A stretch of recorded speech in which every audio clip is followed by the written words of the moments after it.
Which diet is the best diet for you? I know it's probably very hard to figure out in this saturated market full of everything that talks about if it fits your macros, keto, vegan, and fasting.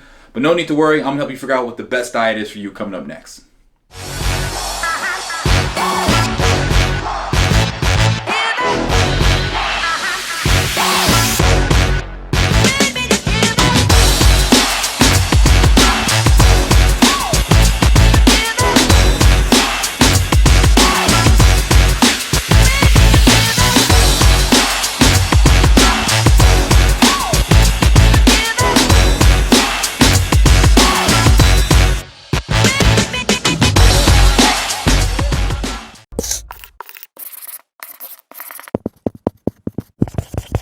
Which dieting approach is best for you? So as you can guess, each one of these are gonna have pros and cons, okay? And I want you to think of all these dieting approaches as tools in your toolbox. At different points in your training, different points even in your dieting, in your lifestyle, some of these may be useful. If it fits your macros, may be useful when you're training for something. Fasting maybe when you just wanna be just overall not thinking about food as much, but I'll get more into those details just straight ahead here, okay? So first one, if it fits your macro. So this came around about 5 to 10 years ago, as far as like exploding as a dieting philosophy, as an approach to dieting. And what you're really going to be doing is you're going to download either MyFitnessPal or My Macros. You're going to be tracking, okay? So you'll set your calories and you'll distribute your macronutrients from there. Your macronutrients being your protein, your carbs, and your fats, all right? So one of the pros of this is the precision. Because you'll be hitting your macronutrients, your protein, your carbs, and your fats within 5 to 10 grams every single day, you're going to be able to most likely lose body fat more efficiently and faster, gain muscle more efficiently and faster, and increase performance because of the optimization of those macronutrients. Flexibility. Because you are tracking and you know what's going into your body every single day, this will allow you to even work in treats, cheat meals on a more regular basis. You know, a lot of people, what you'll see is they'll eat really good for Monday through Friday, and then Saturday and Sunday, because they've just ate chicken and broccoli and all boring foods, they tend to binge their way out and even into a surplus or back up to maintenance. So all that work they did during the week is now eliminated over the weekend. So if it fits your macros, if you need a little bit more of a diet break per se mentally, it allows you to work in treats to make it not feel so monotonous and boring like a diet typically can. Another thing is education. This is one of the greatest tools of if it fits your macros dieting approach, because you become more educated. And what I mean more educated, so a lot of people tend to think of like peanut butter or almond butter as a protein. That's like the general consensus amongst the public. They always think protein or almond butter is a protein source. No, if you actually look at it, per serving, it's probably going to have about 7 or 8 grams of protein, and anywhere from 12 to 15 grams, sometimes even 16 grams of fat. So, since fat is 9 calories per gram and protein is 4 calories per gram, there is way more fat in that serving than it is protein. So the predominant macronutrient that you're actually getting from your calories in that source is fat. So it educates you about food. So if and when in the future you do not want to track every single day, you'll have a better understanding of food and you'll be able to kind of like track with your mind per se. It's really important to be educated about food because we don't want to be tracking for the rest of our life. That's not the goal. And optimization, okay? So optimization is really great because like if you are training for something specific, whether you want to increase your performance in the gym, whether you really want to get really, really lean and maintain as much muscle mass as possible, or if you want to add lean muscle tissue without gaining fat, this approach will help you to optimize that, okay? So this is something that I like to use with my my clients that are powerlifters or bodybuilders or anybody that's going more on that approach, or somebody who really wants to optimize their performance in the gym. We really like to dial in these macronutrients and go with an approach like this, okay? But that sounds beautiful, but let's get over to the cons because like any dieting approach, you're definitely gonna have some cons. So learning curve. When you first start doing this, when you get the scale, you get MyFitnessPal, seeing all these numbers and all this stuff, the learning curve of doing this approach is not easy. Typically for people, it's going to take you anywhere from 2 to 4 weeks to catch on and actually do this accurately. Anything from, some people track afterwards, so they'll weigh their meat post-cooked, when actually you're supposed to weigh your meat pre-cooked. That's going to throw off all your calculations. Or what people tend to do is they just go about their day and eat, and they get to the end of their day and they're like, holy cow, I don't have any calories left, or I'm way over fat and I haven't ate nearly enough protein. How in the hell am I going to get any more protein in? All right, so this is the learning curve associated with it. what typically works best is if you wake up first thing in the morning or the day before, you kind of like tap and track and you plan your meals ahead so you know what you're eating so you don't fall into those pit holes and those traps, okay? Time. It does take time because you are weighing and scaling your food. You're on the app. It does take time at first. You know, some people it's going to take anywhere from an hour to 2 hours a day at first when they're first getting used to this approach. But over time, the goal is to learn how to optimize that. So what I found with myself or with clients is that typically over time what you'll start to do is you'll start to scale down.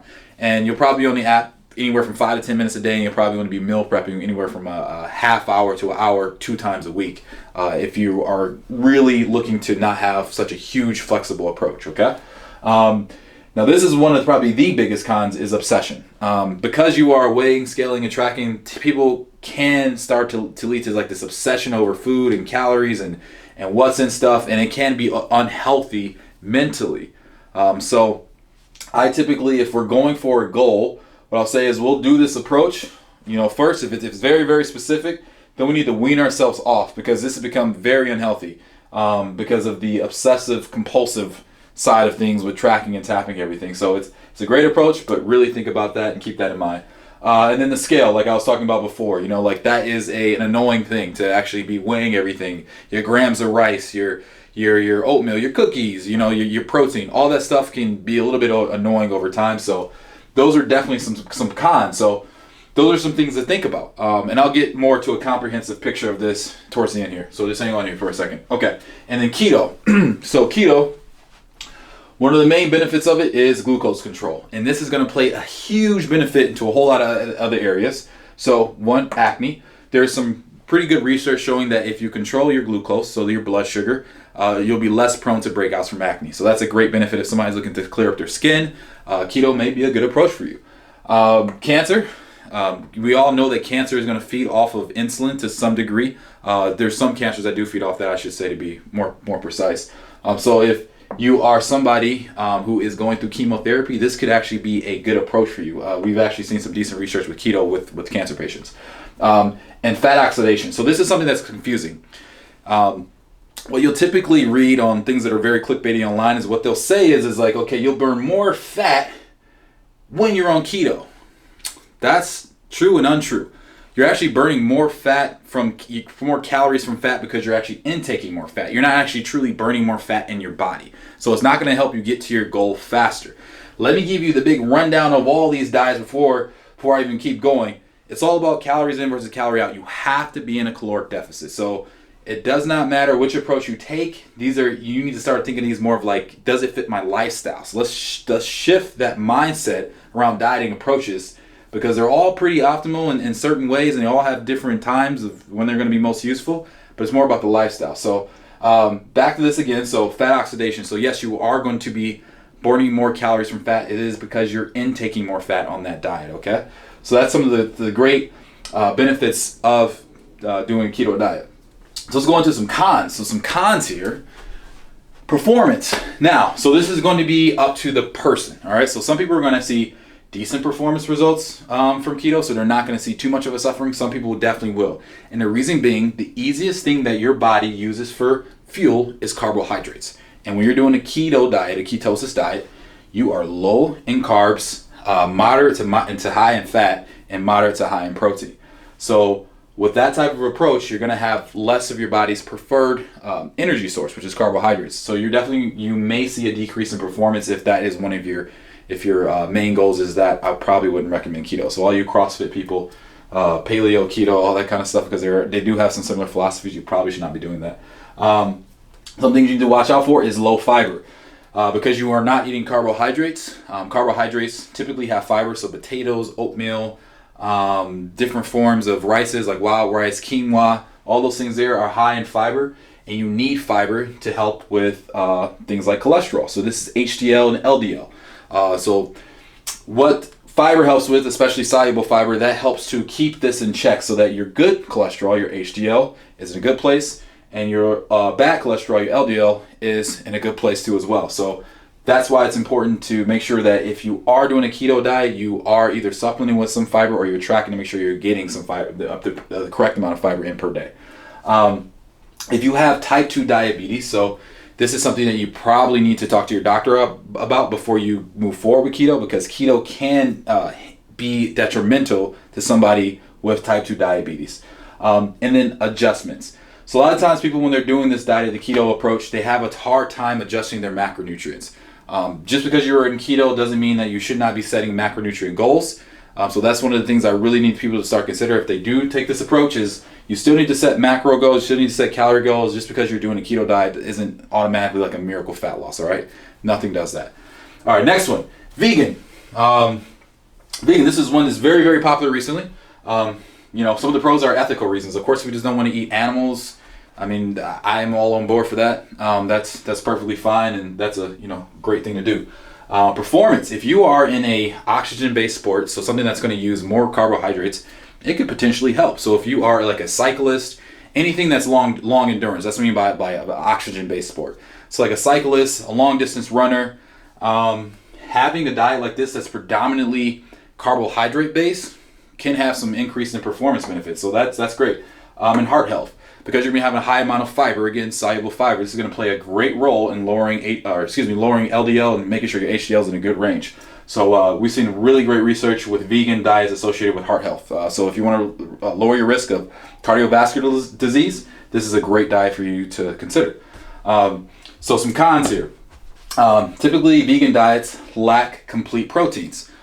Complete proteins are basically proteins that are going to be going to help with your body to recover from workouts, to grow lean muscle tissue, and it's going to help to increase your performance. But if you have a pea and rice blend, that typically will help you to get a complete protein. Okay, you people who are on this vegan diet sometimes will have a deficiency in iron, zinc, omega-3s, B12, calcium, and vitamin D. And the reason being is because, for one, you're not eating meat, and meat's going to have a good amount of iron, especially like red meat. You're not eating fish. That's going to be your omega-3s there, especially salmon. This is going to be red meat again. Calcium and vitamin D are going to come from your dairy, and zinc is also going to typically come from like some like beef too as well. Okay, so you have to just make sure that if you're going to do this approach, you have found foods that are going to give you plenty of these nutrients, so your body does not become deficient in it. Another thing, eating out. That is going to be very, very difficult if you're not in a metropolitan city like Los Angeles, like I am based, or like a New York or Miami, because these options for vegan restaurants are very scarce when you're not in those major metropolitan cities. So you have to consider that, because again, it has to be a lifestyle. It's not about losing weight; it's about keeping the weight off. Okay, and they all think they're better than you. I'm just kidding. So don't kill me, vegans. That was just a joke. Okay, last one here. Fasting. So this is like a time restricting eating. So this can be anything from like intermittent fasting, or if you're just doing like a window of time per day. There's all these different approaches now. Some of the pros of this, and this has some really good pros, is it's very easy to follow. Okay, so if you, and these kind of go bundled actually. So easy to follow, and it can be tracking free. Now, you're probably like, Jay, didn't you just say that you need to be tracking your macronutrients to make sure you're in a caloric deficit? Well, yes. But one of the great things about this, when you're fasting and time restricted eating, is if you're restricting your window of time of eating, let's say you typically wake up at 8 a.m. and you typically go to bed at 11 p.m. All right, but you say your restricting window is going to be anywhere from, let's say, 2 p.m. to 7 p.m. You're probably going to intake less calories during that time period. That's the magic behind intermittent fasting, or one of the magical things there behind it. So if you were doing that, and I still would say maybe you should track it first, it's going to allow you to, it's easy to follow, and you can be tracking free. That's one of the benefits of if you have been on a long win, you've been really, really strict with tracking, maybe if you fit your macros for like a year or something like that, and now you've lost all the weight, and now you just want to maintain those results, that's a good time to switch over to intermittent fasting, okay, if you don't want to be thinking so much about food, okay? Appetite control, this is great. This goes all the way back to glucose control, okay? So these two kind of go hand in hand, glucose control, blood sugar, appetite control. So typically, if we're not having crazy spikes in our insulin, which is eating will do that, especially carbohydrates or sugar, we're going to have a better control over our appetite, which is going to help us not to eat more food, which will lead us to be in a caloric surplus, which leads us to fat gain, okay? So that's one of the great benefits of it. Low focus. You don't have to really focus a whole lot on your diet when you're doing this approach. You can essentially hit your time window. You don't have to really worry too much about, tracking and tapping and can I eat this food? Can I not eat this food? Because maybe I'm doing vegan, or maybe I don't want to eat animals and animal products, or maybe I'm doing keto so I can't have carbs. It's low focus. You don't have to think that much. That's great. Like everybody wants a diet that works, and also you don't have to think about it all the time, okay? So it's a great approach if you want to do that. Flexibility. Because you have a time restricted window, typically you can work in more treats and snacks, okay? That's not meaning it's free for all. We still have to consider micronutrients, so you can't just say, okay, during my window I'm gonna have, a burger, french fries, and then a couple hours later I'm gonna have pizza. No, you still should have some consideration for making sure you get good food qualities in, okay? But with that being said, you can be very flexible with this approach. And brain, okay? So this is actually gonna be really great for mental focus, mental clarity, because of the fasting, because you're not having those fluctuation in blood sugar. Typically people see an optimization in their actual performance of their brain. Now let's get to the cons, okay? So with all these great benefits, there's definitely some cons, okay? So performance, some people will see a decrease in performance. Now again, this is a case-by-case basis. If somebody were training for a competition, or somebody really wanted to optimize the performance in the gym and weight loss wasn't like the main factor, I probably wouldn't recommend doing this approach. I would say you probably want to go with if it fits your macros, okay? But performance can be suffering because you're going long bouts without eating, and your body wants to use that food for fuel, and if you're not, then it's typically going to go into your muscle glycogen, so basically the carbohydrates that's stored into your body and your muscles for fuel. And that can be a good and a bad thing, depends on what your goals are. But if your main goal is performance, I probably want to recommend the fasting approach. Caloric adjustments. Like I was talking about earlier with flexibility and low focus, well, typically people don't have any idea how many calories they're eating per day, and that just becomes bad. You should have some idea always, okay? You don't have to be tracking religiously, but you should have an idea. So if you're going to do this approach, make sure you know that so you can adjust calories if your goal is weight loss, okay? I hope you followed me there. So if your goal is weight loss, make sure you always have in mind what your calories were to start, so if you do want to make some changes and keep this approach, you can still see an increased amount of results, okay? The social aspect. This is huge. I'm all about lifestyle, making sure that your diet fits your lifestyle. And if it doesn't, say you have friends that want to go out for brunch on Sunday morning, but you're fasting, or the time that you can eat is from 2 to 7. Well, that really doesn't work, So you don't, now it's starting to impede and affect your life and how really successful you're going to be on that long term, okay? Because you can only have so many of those days where you're breaking the fast because your calories are going to add up. So that's something you need to consider. Some people will also get low energy from this too as well, because of the long bouts without eating, and because they have low focus, they're not exactly understanding how many calories they're putting in their body on a daily basis. So some days they may have 3,000 calories, and the next day they may have 1,500, and the next day they may have 2,000. They're like, man, why is my energy so low? It's like, well, because you are way under eating some days, and some days you're eating way too much.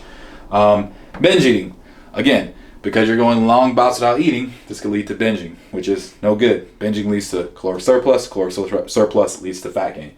IBS, it stands for irritable bowel syndrome. Okay, so this is basically like upset stomach. Okay, that's a short way of putting it, but it's a long process that goes on with the digestive tract. A lot of things actually can be the cause that you're getting the symptom. Okay, but basically because you're maybe low focus, flexibility, you're eating whatever you want, you're not putting good foods in your body, not putting fiber in your body, you can have some really upset stomach issues and some things that can go wrong. And that could be a long time to fix. All right. So all in all, these are the pros and cons of each and every one of the diets. So what I'm gonna do for you guys next is, I'm gonna show you 3 different approaches of who these could work for. So 3 different people, same goals. We're gonna talk about lifestyle and how they could work.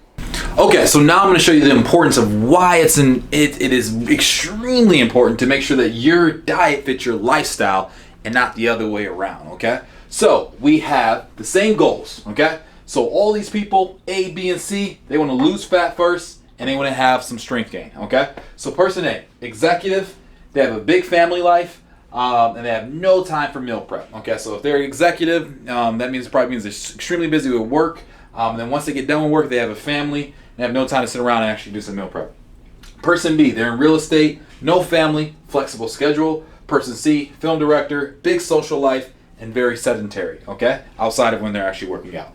So with this in mind, which would be the perfect diet to fit the lifestyle, or approach, I should say, to fit the lifestyle, okay? So a person like this, do you think they really have time to be sitting there on their phone and tracking and then running over to scale and weigh their food? No, because outside of their responsibilities at work, they have a huge responsibility at home with their family.